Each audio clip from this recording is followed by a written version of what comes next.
Everybody and welcome back. And last week's video we covered about the word Tartaru, or you could say the word Tartarus in Greek language, which represented the Hebrew word Sheol, which is recorded in 2 Peter 2nd chapter 4th verse, and it is translated in the English translation as hell.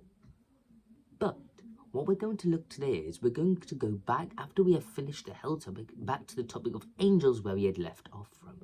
So we understand that it clearly explains about the fallen angels in the verse during the period of the first world.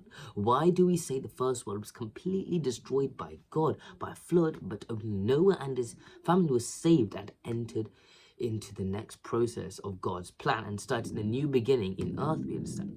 So to realize the difference in Bible teaching us the situation before the complete destruction in the flood as the first world from Adam to Noah, and the new situation after destruction again from Noah till the current stage as the second world.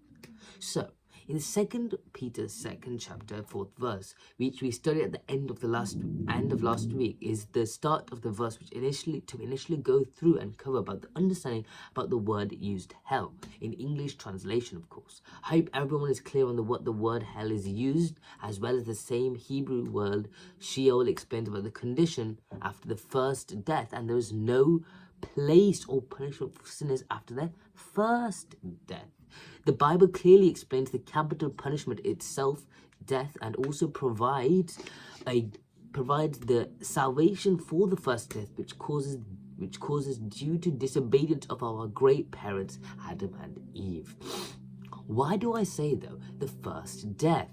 Because we all know the Bible explains also about the second death, which is the final for those who realize and gain the grace and enlightened. There is no hope for them to gain everlasting life, as they will end up in the real death once they have committed a sin in the enlightenment period.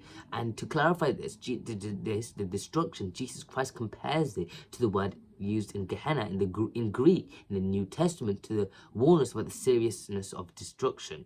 Now we will continue to understand about the 2 Peter 2nd chapter 4th verse, and why we actually studied this verse to get a more clear picture about the fallen angels, which is initially recorded in the Jude book 5th and 6th verse. So let's read that now.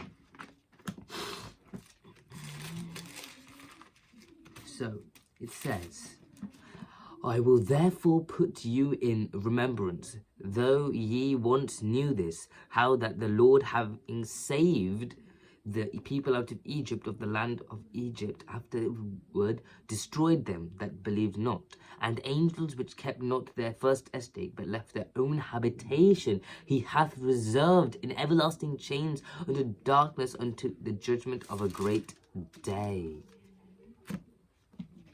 Already we have covered about how the Israelites got rejected from Egypt after 10 times and lost their privilege, of course, and we understood about this as they lost the blessing and to go to the place of the promised land. But now the 6th verse talks about the angels once again, and it says how they have fallen in the sense they have now failed to maintain their standard, or in other words, they have lost the privilege by going against God. So in the 2 Peter 2nd chapter 4th verse, it provides more clarity about the angels and who they are, and initially who they were, and how they have now, as a consequence in this period, are now punished for their mistakes, and now we can see enchained and lost their privilege, and we can understand about how this happened, and especially what they did in the period of the first world and in the Noah period especially. We will continue to see about what they did in next week's video. So I hope everyone understood today about how we are now going back into the angels topic after understanding the wording of hell. So we understand that now it's clearly mentioned in the Jude book about how the angels have committed a mistake, and now we're going to go through what their mistake was. It's clearly explained that they have committed a mistake alongside the verse of the fifth verse, which is about the Israelites and how they were rejected for their mistakes. Now we will see from next week about what the angels had done wrong and why they are put in this place of being shackled in chains, of everlasting chains. And see you next time. Bye.